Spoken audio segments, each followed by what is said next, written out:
안녕하세요.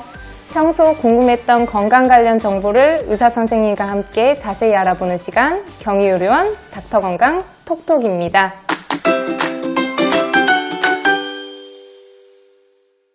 세 살 버릇 여든 간다는 말이 있습니다. 특히 영유아기와 아동기에 잘못된 구강 습관이 오랫동안 지속되면 치아 성장도 문제를 준다는데요. 구강 건강을 위한 습관 만들기에 대해 얘기 나눠볼까 합니다. 도움 말씀을 위해 남호경 교수님 자리해 주셨습니다. 교수님 안녕하세요. 안녕하세요. 교수님, 손가락 빠는 아이가 있는데요. 이럴 때는 어떻게 해야 하나요? 손가락 빨기 습관이 있다면 기본적으로 만 4세 이전까지 그 습관을 중단시키는 것이 매우 중요합니다. 손가락 빨기가 지속되는 경우에는 많이들 잘 아시다시피 치아에 악영향을 줘서 치아를 이제 삐뚤게 만들 수 있습니다. 즉 부정교합이 만들어질 수 있는데요. 단순한 치아의 배열을 울퉁불퉁하게 만드는 것뿐만 아니라 손가락을 빨게 되면 기본적으로 그 위턱뼈의 성장을 저해해서 전반적인 그 턱 교정에 있어서의 문제를 일으킬 수 있습니다. 또한 손가락 빨기가 이제 어렸을 때부터 지속된 아이들에 있어서는 최근에 보고에 따르면 그 유치의 치아의 뿌리가 빨리 흡수되는 경우들이 많이 보고되고 있습니다.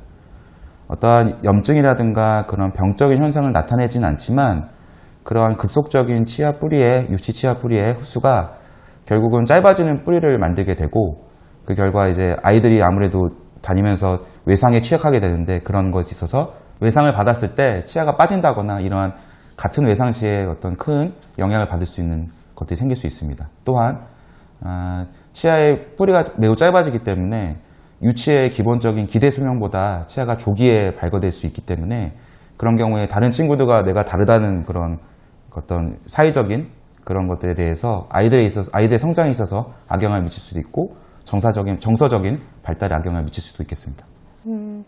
그렇다면 손톱 물어뜯는 아이는 어떻게 해야 할까요?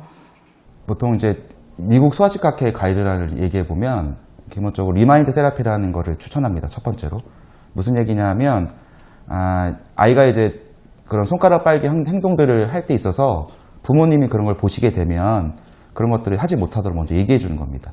또는 이제 치과에 내원하여서 이제 전문가 상담을 하는데요. 그 경우에서 이제 아이들의 입장에서 달력 같은 걸 만들어 줍니다. 그래서 부모 입장에 눈에서 관찰된 손가락 빨기를 한 날, 하지 않은 날을 표시해서 그런 것들을 칭찬 또는 어떤 설명을 통해서 아이들의 습관을 이제 점차적으로 없애주는 방법. 이것이 가장 기본적으로 선택할 수 있는 방법이고요. 당연히 우리 생각처럼 그런 경우에 모든 아이들이 해결되는 건 아니기 때문에 그 다음으로 고려해 볼 수 있는 것들은 손가락들에 이제 데일밴드 같은 이제 밴드 같은 걸 붙여준다거나 또는 이제 손가락에 어떤 쓴맛이나 매운맛 같은 아이가 싫어할 수 있는 그런 형태의 어떤 첨가물을 발라서 아이가 손가락을 빨 때마다 맵다, 쓰다 이런 것을 느낌으로써 손가락을 빨면 안 되겠다 이런 것들을 느끼게 해주는 방법들을 고려해 볼 수 있고요. 이렇게 해서도 개선이 안 되는 경우에는 치과에 내원하여서 습관 조절 장치 같은 거를 장착해 주게 됩니다.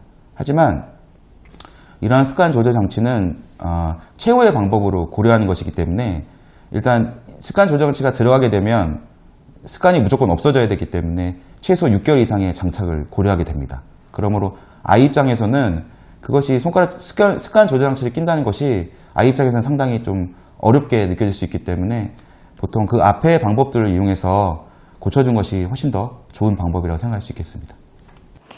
그럼 손가락을 빨거나 손톱을 물어뜯는 아이에게는 무엇보다 부모님이 관심과 지도가 중요할 것 같습니다.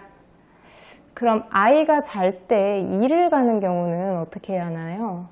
예, 그 환자를 보다 보면 그런 질문 되게 많이 하시는데 어른들에 비해서 어린이에서 이갈이가 훨씬 더 많다는 보고가 있습니다. 근데 대개의 경우 어른의 경우에서는 우리가 이제 생활을 하거나 일을 하는 데 있어서의 스트레스나 이런 것들이 많이 관련돼 있다고 얘기하는데요. 물론 아이들에 있어서의 이갈이도 그런 이제 친구들과의 관계에서의 스트레스 또는 배변 훈련을 가리는 것에 오는 스트레스라든가 이런 것들과 관련이 있다고 얘기하는 학자들도 있고요.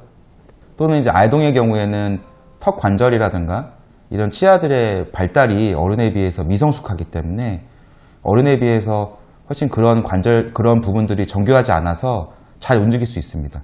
그 결과 이제 그런 이갈이나 이런 것들이 많아진다라고 얘기하는 학자들도 있습니다.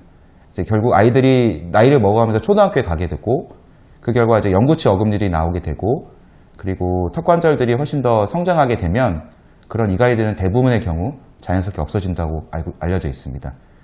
그래서 저희가 이제 치과에서 이제 이갈이 환자를 볼 때 있어서는 기본적인 방법은 초등학교나 이제 그 나이를 먹을 때까지 기다려보는 겁니다. 그래서 대부분의 경우 없어지지 않는 아이들에 한해서 이갈이 장치, 보호 장치 같은 것을 고려해 볼 수 있겠습니다.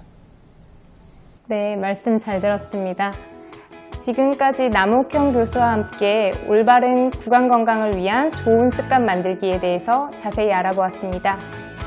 구강 건강이 100세 건강을 좌우하는 만큼 어려서부터 올바른 습관을 갖도록 관심과 애정을 쏟아야 되겠네요.